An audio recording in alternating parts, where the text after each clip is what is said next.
ముఖ్యమంత్రి జగన్మోహన్ రెడ్డి నాయకత్వంలో ఒంగోలు అసెంబ్లీ నుంచి ఆరోసారి శాసనసభ అభ్యర్థిగా ప్రజలందరి ఆశీస్సులతో పోటీ చేస్తున్నారని ఒంగోలు వైసీపీ అసెంబ్లీ అభ్యర్థి బాలినేని శ్రీనివాసరెడ్డి అన్నారు. ఒంగోలు ఆర్డీఓ కార్యాలయంలో నామినేషన్ దాఖలు అనంతరం ఏర్పాటు చేసిన మీడియా సమావేశంలో ఆయన మాట్లాడుతూ ఒంగోలు పార్లమెంట్ పరిధిలో 7 అసెంబ్లీ స్థానాలను వైసీపీ కైవసం చేసుకుంటుందని తెలిపారు. ముఖ్యమంత్రి జగన్మోహన్ రెడ్డి ప్రవేశపెట్టిన పథకాలే తమ విజయానికి నాంది అని పేర్కొన్నారు. రాష్ట్రంలో ప్రజలను మభ్యపెట్టేందుకు కూటమిని ప్రయత్నిస్తుందని ఆరోపించారు. ఎన్నికలు ప్రశాంతంగా జరిగేలా ఎన్నికల అధికారులు చూడాలని కోరారు. రాష్ట్రంలో తెలుగుదేశం పార్టీ రెచ్చగొట్టే వ్యాఖ్యలు చేస్తుందని, అది మంచి పద్ధతి కాదని హెచ్చరించారు. 2024 సార్వత్రిక ఎన్నికల్లో వైసీపీ తిరిగి అధికారంలోకి వస్తే ఒంగోలు నగర ప్రజలందరికీ ప్రతిరోజు త్రాగునీరు అందించడంతో పాటు అండర్ డ్రైనేజీ వ్యవస్థను తీసుకొస్తామని భరోసా ఇచ్చారు. ఇప్పటికీ 25,000 మందికి ఇళ్ల పట్టాలను అందించామని, తమ ప్రభుత్వం వచ్చిన మొదటి సంవత్సరంలోనే లబ్ధిదారులకు ఇళ్లు కట్టించి ఇస్తామని అన్నారు. మే 13న జరిగే సార్వత్రిక ఎన్నికల్లో ఫ్యాన్ గుర్తుపై ఓటు వేసి అత్యధిక మెజార్టీతో వైసీపీ అభ్యర్థులను గెలిపించాలని బాలినేని శ్రీనివాసరెడ్డి కోరారు. ఈ కార్యక్రమంలో శాసనమండలి సభ్యురాలు Pothula Sunitha, Madiga corporation chairman Kommuri Kanakarao, mayor Gangada Sujatha, Gorrepati Srinivasarao తదితరులు పాల్గొన్నారు. ఎలక్షన్ కమిషన్ నిబంధనల ప్రకారం మేము కూడా ఎలక్షన్లో పార్టిసిపేట్ చేస్తాం. మరి రెచ్చగొట్టేదానికి ప్రయత్నం చేస్తున్నారు తెలుగుదేశం పార్టీ వాళ్ళు. అది మానుకోవాలని చెప్పి నేను కోరుకుంటా ఉన్నా. ఏంటంటే ప్రజాస్వామ్యబద్ధంలో ఎవరినైనా ఓటు అడగచ్చు, ఎవరైనా మన వాళ్ళైనా మా వాళ్ళ ఇంటికి వచ్చి ఓట్లు అడగచ్చు, మేమైనా పోయి అడగచ్చు. ఇష్టం ఉంటే ఓట్లు వేస్తారు, కష్టం ఉంటే మానుకుంటారు. అంతేగాని ప్రజాస్వామ్యంలో ఏదో ఇబ్బంది పెట్టి ఏదో రెచ్చగొట్టాలని ప్రయత్నం చేసే వాటికి మంచి పద్ధతి కాదని కూడా తెలియజేసుకుంటా ఉన్నాం. మేమైతే ప్రజాస్వామ్యబద్ధంగా పోతాం, ప్రజల్లోకి పోతాం. ప్రజలకు యొక్క మరి మేము చేసిన పనులు చెప్పుకొని మన ఓట్లు అడిగి మరి తప్పకుండా ఆరోసారి శిక్షలు కొట్టి మరి ప్రజలందరూ కూడా ఒంగోలు నియోజక ప్రజలందరూ కూడా న్యాయం చేసేదానికి ప్రయత్నం చేస్తానని కూడా తెలియజేసుకుంటా ఉన్నాం. మా ఎజెండా కూడా ఒకటే, డైలీ వాటర్ ఇవ్వాలి. దానికోసమని 350 కోట్లతో ముఖ్యమంత్రి వారు ఆల్రెడీ శంకుస్థాపన చేశారు. వర్క్ కూడా స్టార్ట్ అవుతుంది. మరి 9 నెలల్లో ఆ వర్క్ కూడా పూర్తి అవుతుంది. ఖచ్చితంగా కూడా ఒంగోలులో ప్రతిరోజు నీళ్ళు ఇచ్చే కార్యక్రమం చేపట్టడం జరుగుతుందని కూడా తెలియజేసుకుంటా ఉన్నాం. మళ్ళీ ఇంకా రెండోది ఏంటంటే, ఈసారి గెలిస్తే మరి ఖచ్చితంగా ఒంగోలులో అండర్ గ్రౌండ్ డ్రైనేజ్ చేయాలనేది మా యొక్క ఎజెండా. ఆ ఎజెండా ప్రకారమే మేము ముఖ్యమంత్రి గారితో మాట్లాడడం జరిగింది. దాదాపు ఎస్టిమేషన్ కూడా వేయించాం. 400 కోట్లు అవుతుంది అన్నారు. ఖచ్చితంగా కూడా మళ్ళీ అమృత స్కీమ్లో కానీ మరి ముఖ్యమంత్రి గారి నిధులతో కానీ ఏదైనా కానీ మేము తీసుకొచ్చి అండర్ గ్రౌండ్ డ్రైనేజీ సిస్టమ్ని ఒంగోలులో అడాప్ట్ చేస్తామని చెప్పి కూడా తెలియజేసుకుంటా ఉన్నాం. మరి ముఖ్యంగా అలాగే ఇల్లు పట్టాలు కూడా మేము తీసుకురావడం జరిగింది. చెప్పిన మాట ప్రకారం వాళ్ళకి కూడా ఇల్లు కట్టించే కూడా కార్యక్రమం 1 సంవత్సరం లోపల, 9 నెలలు 1 సంవత్సరం లోపల అందరికి కూడా ఇల్లు కట్టించే, ప్రభుత్వమే ఇల్లు కట్టించే కార్యక్రమం చేపడుతుందని కూడా తెలియజేసుకుంటా ఉన్నాం. ఇవన్నీ కూడా ముఖ్యంగా పేదవాళ్ళకి మనం చేయాల్సిన అవసరం ఉంది. అట్లాగే అభివృద్ధి విషయంలో కూడా మనం చేయాల్సిన అవసరం ఉంది. కాబట్టి ఒంగోలు విషయంలో ఈసారి సుందరవదనంగా చేస్తామని చెప్పి కూడా మాట ఇస్తూ ఉన్నా.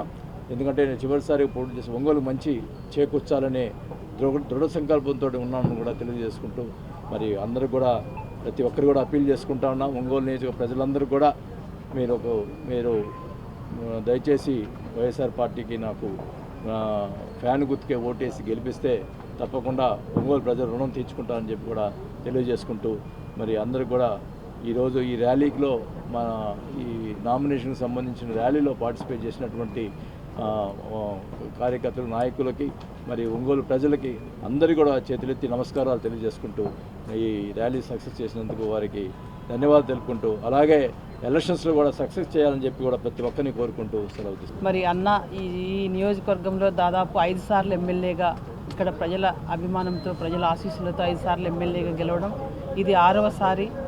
మరి అన్న ఇదివరకు చెప్పారు, ఒంగోలు నియోజకవర్గ అభివృద్ధి కోసం ఒక సుందర నగరంగా కూడా దీన్ని తీర్చిదిద్దుతాను. మరి అండర్ గ్రౌండ్ డ్రైనేజ్ కానివ్వండి, డ్రింకింగ్ వాటర్, ఎందుకంటే నగర ప్రజలకి ఇవి చాలా అవసరమైనవి అన్న గుర్తించి రేపు రాబోయే రోజుల్లో ఇవన్నీ కూడా తీరుస్తానని చెప్తున్నారు. మరి ముఖ్యంగా అన్న మంచి మనసున్నటువంటి నాయకుడు, ఎక్కడ వివాదాస్పదంగా ఉండడు, అందరూ నా వారే అని అందరినీ కూడా ఆదరించే మనస్తత్వం ఉన్నటువంటి నాయకునిగా అన్నకి ఈ జిల్లాలో మంచి పేరుంది. బలమైనటువంటి నాయకుడు. మరి అన్నకి ఈ నియోజకవర్గ ప్రజలందరూ కూడా మరి ఒకసారి జగనన్న నాయకత్వంలో ఆశీర్వదించినటువంటి అభ్యర్థిగా ప్రజలందరూ ఒంగోలు నియోజక ప్రజలు అన్ని వర్గాల ప్రజలందరూ కూడా అన్నని ఖచ్చితంగా గెలిపించాలి. మరి మనకు నియోజకవర్గం మొత్తం కదిలి వచ్చి వారికి అభినందనలు తెలుపుతూ వారి వెంట మేము ఉన్నాము అని పెద్ద ఎత్తున ర్యాలీతో మరి వారిని ఇక్కడ అంగరంగ వైభవంగా తీసుకుని వచ్చినందుకు మరి మీ తరపున కూడా ప్రజానీకానికి కూడా అభినందనలు ధన్యవాదాలు తెలియజేస్తున్నాను. ఇప్పుడే వారు చెప్పారు, వాసన్న అంటే ఒక భరోసా, వాసన్న అంటే ఒక నమ్మకం. అందుకనే ప్రతి ఒక్కళ్ళ యొక్క ప్రజల్లో మమేకమై ప్రజల నుంచి వచ్చిన నాయకుడే జీవితకాలం ప్రజల గుండెల్లో ఉంటాడని మరొకసారి రుజువు చేశారు. అలాగే మరి 5 సార్లు ఎమ్మెల్యేగా గెలిచారు అంటేనే వారి యొక్క మరి ప్రతిష్ట ఎంత గొప్పది, అలాగే వారికి సంకల్పం ఎంత గొప్పది అనేది మరి ఈ రోజున కూడా తెలియజేయడం జరిగింది. అలాగనే మరి ప్రజలు కూడా నిరూపించుకున్నారు. 6వసారి కూడా మరి మంచి మెజారిటీతో మరి గెలిపిస్తారని చెప్పేసి మరి ప్రజల తరఫున కూడా నేను మీకు హామీ ఇస్తున్నాను.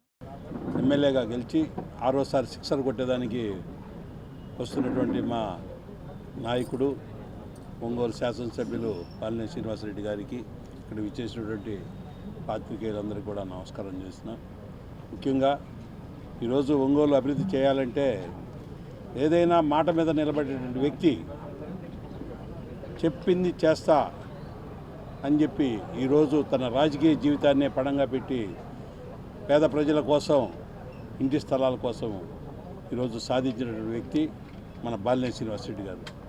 అలాంటి వ్యక్తిని 6వసారి ఒంగోలు ప్రజలందరూ కూడా ఆదరించాలని చెప్పి కోరుకుంటూ, ఎందుకంటే కులమతాలకు అతీతంగా ఎక్కడ పోయినా కానీ మా వాసన్న ఏ కులమైనా డైరెక్ట్గా ఆయన దగ్గర పోయి మాట్లాడుకునేటువంటి చనువు ఉన్నటువంటి వ్యక్తి.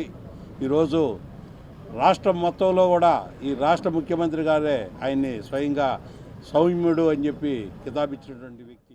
ఖచ్చితంగా అభివృద్ధి చెందాలంటే మన వాసనని అందరం కూడా గెలిపించుకోవాల్సిన అవసరం ఉంది. ఎందుకంటే మనందరికీ తెలుసు 25,000 పట్టాలు ఇస్తానని వారు చెప్పారు.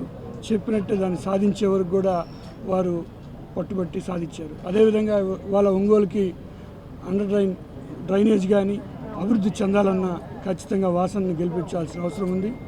అందరితో, ప్రతి పెద్దలతో చిన్నలతో అందరితో కూడా మా వాసన అని ఎవరు వెళ్ళినా ప్రశాంతంగా వాళ్ళు వచ్చిన పని వెంటనే విని అది ఎంతవరకు అవకాశం ఉందో అంతవరకు ప్రతి పని కూడా చేసే విధంగా ప్రతి ఒక్కరికి కూడా ఉదయం హత్తుకున్న మనిషి వాసన్న. ప్రతి ఒక్కరు కూడా ఇప్పుడు మనం చూస్తూ ఉన్నాం, నామినేషన్కి వస్తూ ఉంటే దారి పొడుగునా కూడా వాసన్న మా వాసన్న అని ప్రతి ఒక్కరు కూడా వారికి ఏ విధంగా విజయోత్సవ సభలాగా ప్రజలందరూ కూడా ఏ విధంగా అయితే చేశారో రానున్న రోజుల్లో అందరూ కూడా వాసనని గెలిపించాల్సిన అవసరం ఉంది.